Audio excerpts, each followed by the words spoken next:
بہت مدت پہلے ایک ملک میں یہ قاعدہ تھا کہ اس ملک کے لوگ ہر سال اپنا بادشاہ تبدیل کرتے تھے۔ جو بھی بادشاہ بنتا وہ ایک عہد نامے پر دستخط کرتا۔ اس کی حکومت کا 1 سال مکمل ہونے کے بعد وہ اس عہدے سے دستبردار ہو جائے گا اور بادشاہ کو ایک دور دراز جزیرے پر چھوڑ دیا جائے گا جہاں سے وہ کبھی واپس نہیں آ سکے گا۔ جب ایک بادشاہ کا 1 سالہ دور حکومت مکمل ہو جاتا تو اسے ایک مخصوص جزیرے پر چھوڑ دیا جاتا جہاں وہ اپنی باقی زندگی گزارتا۔ اس موقع پر اس بادشاہ کو بہترین لباس پہنایا جاتا اور ہاتھی پر بٹھا کر اسے پورے ملک کا ایک الوداعی سفر کروایا جاتا جہاں بادشاہ سب لوگوں کو آخری بار خیر آباد کہتے۔ وہ بہت افسوسناک اور غمزدہ لمحات ہوتے اور پھر وہاں کے لوگ بادشاہ کو اس جزیرے پر ہمیشہ کے لیے چھوڑ آتے۔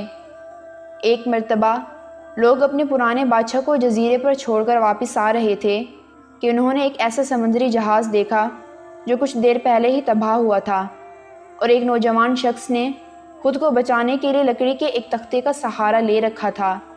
چونکہ ان لوگوں کو ایک نئے بادشاہ کی تلاش تھی، لہٰذا انہوں نے اس نوجوان شخص کو اپنی کشتی میں بٹھا لیا اور اپنے ملک لے آئے اور اسے 1 سال کی حکومت کرنے کی درخواست کی تو پہلے وہ نوجوان نہ مانا، لیکن پھر وہ 1 سال کے لیے بادشاہ بننے پر رضامند ہو گیا۔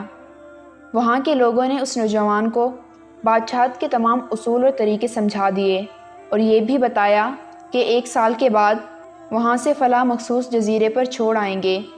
بادشاہت کے تیسرے دن ہی اس نوجوان بادشاہ نے اپنے وزیر سے کہا، مجھے وہ جگہ دکھائی جائے جہاں گزشتہ تمام بادشاہوں کو بھیجا گیا تھا۔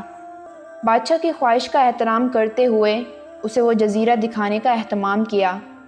جزیرہ مکمل طور پر جنگلات اور جنگلی جانوروں سے بھرا ہوا تھا۔ ان جانوروں کی آوازیں جزیرے کے باہر تک سنائی دے رہی تھی۔ بادشاہ جائزہ لینے کے لیے تھوڑا سا جنگل کے اندر گیا اور وہاں اس کے پچھلے تمام بادشاہوں کے ڈھانچے پڑے نظر آئے۔ وہ سمجھ گیا کہ بہت جلد اس کا بھی یہی حال ہوگا اور جنگلی جانور اس کو چیر پھاڑ کر کھا جائیں گے۔ ملک واپس پہنچ کر بادشاہ نے مضبوط و توانا جسم کے 100 مزدور اکٹھے کیے، سب کو اس جزیرے پر لے گیا اور حکم دیا کہ جنگل کو 1 ماہ میں مکمل طور پر صاف کر دیا جائے، تمام خطرناک جانوروں کو مار دیا جائے اور سب فالتو کے درخت کاٹ دیے جائیں۔ بادشاہ جزیرے کا دورہ کرتا اور کام کی نگرانی بھی خود کرتا۔ پہلے مہینے میں ہی تمام خطرناک جانوروں کو مار دیا گیا اور پھر بہت سے درخت بھی کاٹ دیے گئے۔ دوسرے مہینے ہی جزیرہ مکمل طور پر صاف ہو چکا تھا۔ اب بادشاہ نے مزدوروں کو حکم دیا کہ جزیرے پر مختلف مقامات پر خوبصورت باغ تعمیر کیے جائیں۔ وہ اپنے ساتھ ہی پالتو جانور مثلاً مرغیاں، گائیں، بھینس، بکریاں اور بطخیں وغیرہ بھی جزیرے میں منتقل کرتا رہا۔ تیسرے مہینے میں مزدوروں کو حکم دیا کہ ایک شاندار گھر تعمیر کریں اور اس جزیرے پر ایک بڑی بندرگاہیں بنائی جائیں۔ گزرتے مہینوں کے ساتھ ساتھ وہ جزیرہ ایک خوبصورت شہر میں بدلتا جا رہا تھا۔ وہ نوجوان بادشاہ بہت سادہ لباس زیب تن کرتا اور اپنی ذات پر بہت کم خرچ کرتا۔ اپنی بادشاہت کی زیادہ تر کمائی جزیرے کو بنانے میں لگاتا رہا۔ 10 ماہ گزر جانے کے بعد بادشاہ نے اپنے وزیر سے کہا، میں جانتا ہوں کہ 2 مہینے بعد مجھے جزیرے میں چھوڑ دیا جائے گا، لیکن میں ابھی سے وہاں جانا چاہتا ہوں۔ وزیر اور دوسرے وزراء اس بات پر متفق نہیں ہوئے اور بادشاہ سے کہا، آپ کو 2 ماہ صبر کرنا ہوگا۔ 2 ماہ مکمل ہو جائیں اور سال پورا ہو جانے کے بعد ہی آپ کو اس جزیرے پر چھوڑا جائے گا۔ آخر کار 2 ماہ مکمل ہو گئے اور بادشاہت کا 1 سال ختم ہو گیا۔ حسب روایت وہاں کے لوگوں نے اپنے بادشاہ کو شاندار لباس پہنایا اور ہاتھی پر بٹھایا تاکہ وہ اپنی رعایا کو خیر آباد کہہ سکے۔ خلاف توقع بادشاہ اپنی الوداعی تقریب پر بہت ہی خوش تھا۔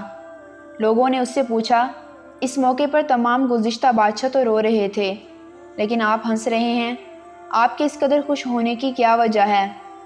اس نوجوان بادشاہ نے جواب دیا، تم لوگوں نے داناؤں کا وہ قول نہیں سنا، جب تم ایک چھوٹے بچے کی صورت میں اس دنیا میں آتے ہو تو تم رو رہے ہوتے ہو اور باقی لوگ سب ہنس رہے ہوتے ہیں۔ ایسی زندگی جیو کہ جب تم مرو تو تم ہنس رہے ہو اور باقی دنیا رو رہی ہو۔ میں نے ایسی ہی زندگی گزاری ہے۔ جس وقت تمام بادشاہ محل کی رنگینیوں میں کھوئے ہوئے تھے تو میں اس وقت اپنے مستقبل کے بارے میں سوچتا تھا اور اس کے لیے لائحہ عمل تیار کرتا تھا۔ میں نے اب اس جزیرے کو ایک ایسی خوبصورت قیام گاہ میں تبدیل کر دیا ہے جہاں اب میں اپنی باقی زندگی نہایت چین اور آرام و سکون سے گزار سکوں گا۔